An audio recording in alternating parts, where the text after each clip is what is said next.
Welcome back to this special edition of Hannity. Anti-Trump FBI agent Peter Strzok has been subpoenaed to testify before a public joint hearing of the House Judiciary and Oversight Committees next Tuesday. But according to Strzok's attorney, Peter Strzok may not comply with the subpoena. Watch this. Will your client comply with the subpoena or the request? Will he come on in and do another interview? My client will testify publicly soon, somewhere, sometime. We just got this subpoena today, so I don't know whether or not we are going to be testifying next Tuesday in front of these two particular House subcommittees. Why isn't it an automatic yes, Eitan? Because we have come to the conclusion, we've been forced to come to the conclusion that this is not a search for truth. It is a chance for Republican members of the House to preen and posture before their most radical, conspiracy-minded constituents. Joining me now with reaction is House Oversight Chairman, South Carolina Congressman Trey Gowdy. He's the author of a book with Senator Tim Scott called Unified. And Trey, thank you so much for joining us tonight. Yes, sir. Conspiracy theories he was talking about that Republicans to buy into this stuff. But I want to play a clip from Adam Schiff talking that you were one of the four horsemen of the apocalypse. So play this clip here. Sadly, here we have all too many members of Congress willing to prostrate themselves before the executive and give him anything he wants. You want to name names? Which members of Congress are in this cult-like group that you're suggesting? Well, the four horsemen of this apocalypse have been Devin Nunes and Trey Gowdy, Mark Meadows, and Jim Jordan. They have been leading the charge, basically to require the Justice Department to give them materials that can be leaked or fed or misrepresented, like the infamous Nunes memorandum, in the service of the president. Interesting comments from Mr. Schiff. Mr. Gowdy, how many times have you met and interacted with Donald Trump? I have never met President Trump, never had a conversation with him. I do want to get to Strzok and Page in a second, but Jason, initially I took that as a compliment. I'm a huge Ric Flair fan, so anytime somebody says you're part of the Four Horsemen, I thought it was a compliment. It was my wife who later said, I think he's talking about those four guys from the book of Revelation, so that's not a compliment.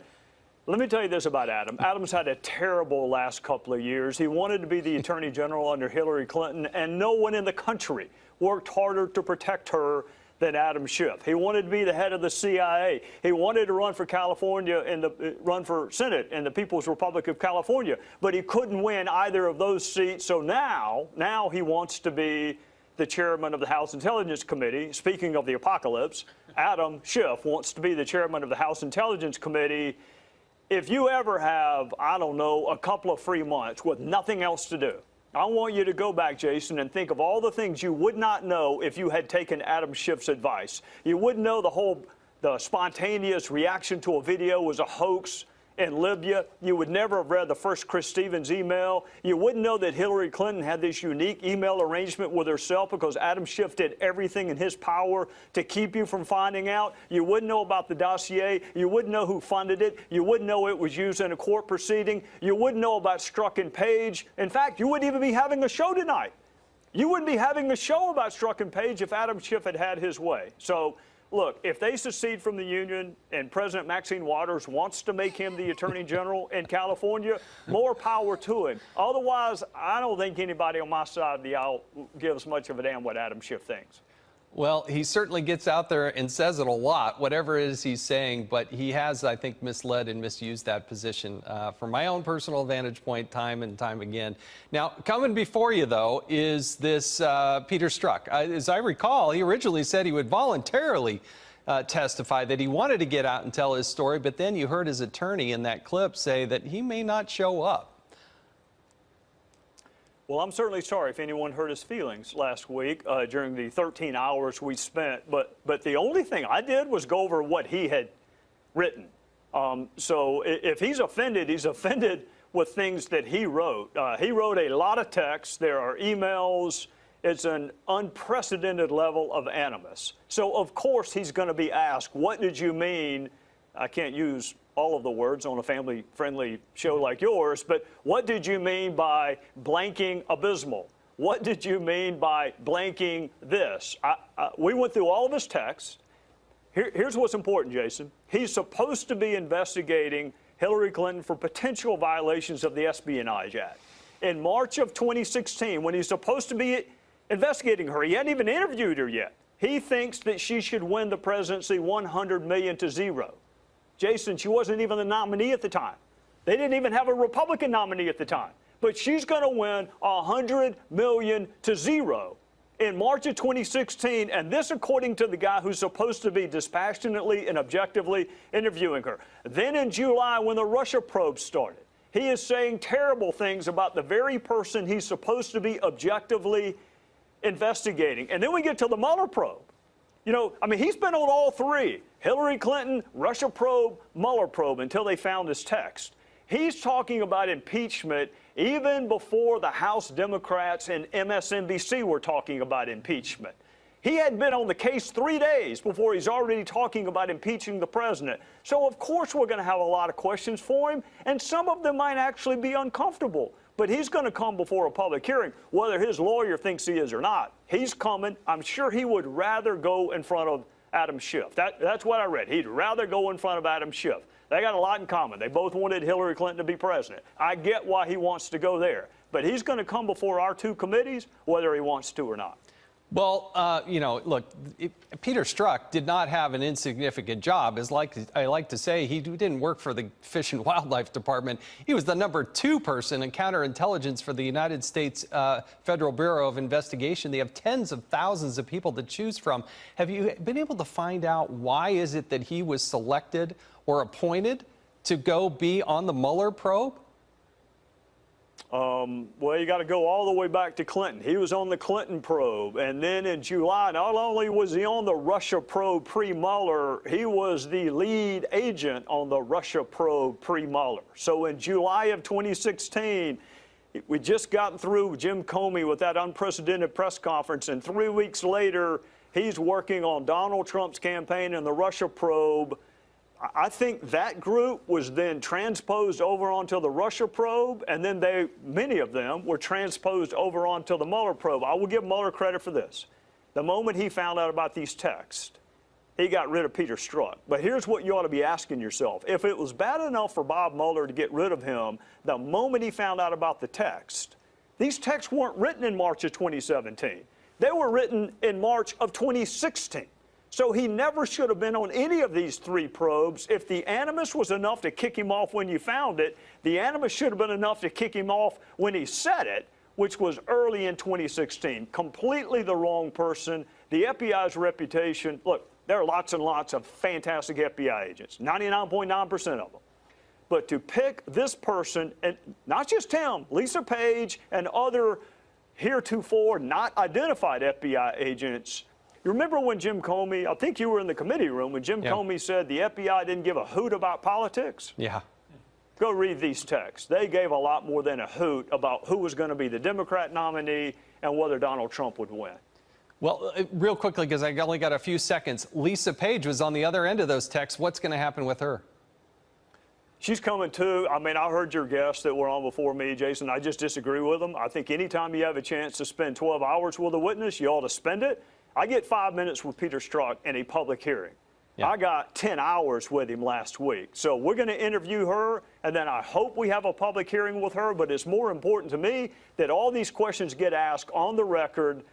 Talk about, I mean, if you want a serious investigation, pick the 10 hours over the 5 minutes is what I would tell my fellow citizens. Yes, and they need to get the documents from the Department of Justice. Trey Gowdy, thank you so much for joining us tonight. And I want to get to you, particularly as it relates to Peter Strzok. You have done, I can tell you, as the former chairman of the Oversight Committee, nobody was rooting more for Judicial Watch than me, because you were amazing in being able to extract documents out of the Department of Justice, and they're still stonewalling. But as we go into this Peter Strzok hearing, what is it that you would like to see, and what documents do you still need to see at Judicial Watch? Well, it's hard to question someone when you don't have all the documents, and Congress still doesn't have all the text messages, all the emails. Yeah. The government told us they want to take up to 2 years to turn over the communications between Page and Strzok. In fact, they just gave us a batch of emails, and as best as I can tell, you know, those are the first publicly available emails we have between Page and Strzok. They don't talk about Russiagate yet. But at least a process has begun, which is better than what Congress is facing with the Justice Department, where they haven't committed to providing any information. And Mr. Strzok himself hasn't committed necessarily to testifying on the Hill on Tuesday. His lawyer is, arguing about whether he's going to testify or not.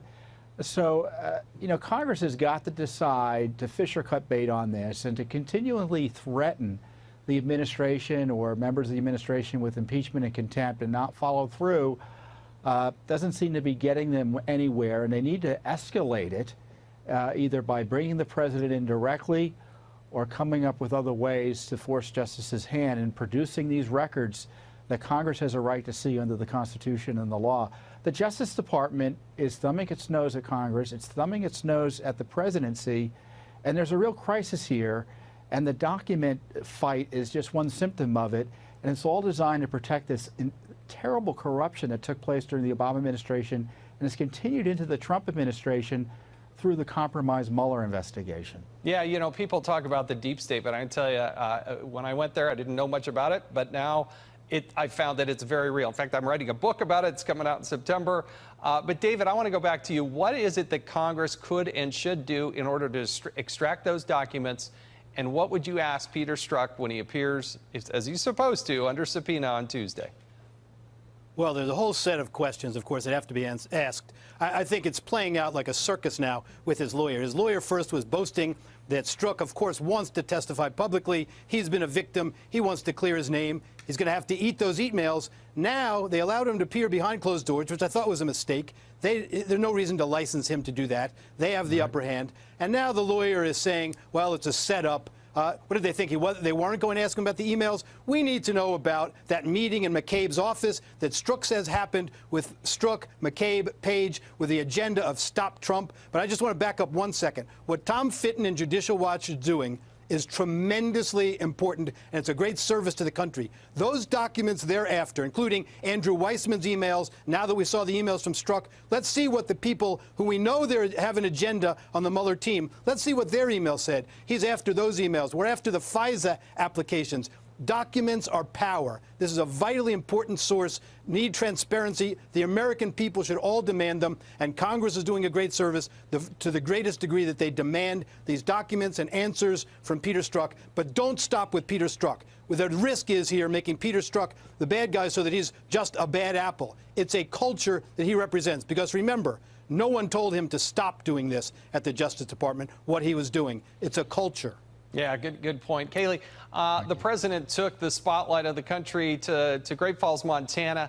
He's now traveling back across the country where he will announce the Supreme Court pick at 9 o'clock on Monday night. Then you have the Peter Strzok hearing that's happening on Tuesday. And we see people climbing the Statue of Liberty and talking about the resistance movement. You've been watching this up close and personal. Contrast what's happening with the Republicans and the message and what Donald Trump is doing versus the flailing that we see from the Democrats. Yeah, it's quite a contrast. Over at the Republican Party, we celebrate these achievements that are happening every day. And, let's put this into context, the Supreme Court nomination. Put aside the economy that's roaring, hitting historic heights, put aside the historic North Korean summit, put aside all of the great things this president has done. This nomination alone will make this presidency one of the most consequential in modern history, changing the balance on the Supreme Court. We are celebrating over at the Republican Party because it's that phrase that I love so much that Reagan used. It's morning in America again. And while we're celebrating this positive achievement record that's happening daily, Democrats are going farther and farther left. I mean, it's incredible, the state of the Democratic Party, when you're embracing socialism, when DNC Chair Tom Perez said Ocasio-Cortez and socialism are the new face of our party. That is a striking moment that our Democratic counterparts not only are calling for basically violent harassment, but now embracing socialism, which has failed across the world.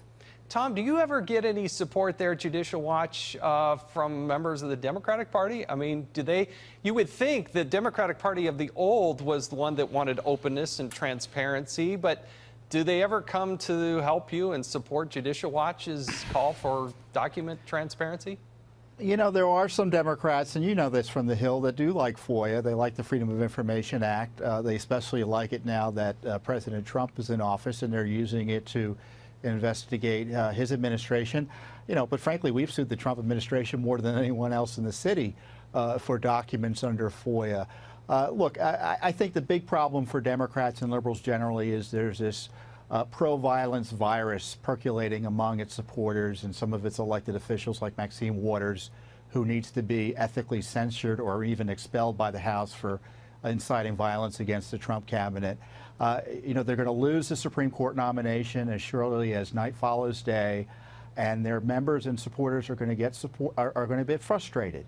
And it's up to the leadership of the Democratic Party and liberal leaders to say, we don't want violence. We don't want you attacking law enforcement. We don't want you breaking the law, and we don't want you attacking government officials who are serving in the Trump administration. And if you're an elected official who does it, we're going to drum you out, not only the House, but potentially the Senate if you do these things. David, I want to ask you. That's the problem they're facing politically. David, I want to ask you real quickly of just a moment.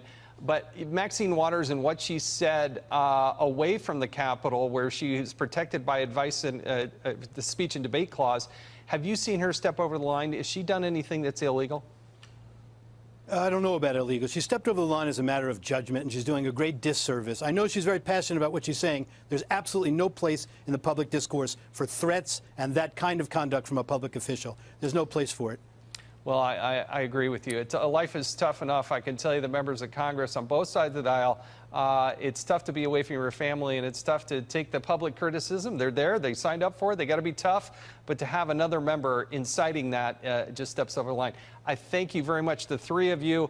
But please stay at home with us, because coming up, Oversight Committee Chairman Trey Gowdy is here next to discuss anti-Trump FBI agent Peter Strzok's public testimony on Capitol Hill, scheduled for Tuesday, as this special edition of Hannity continues.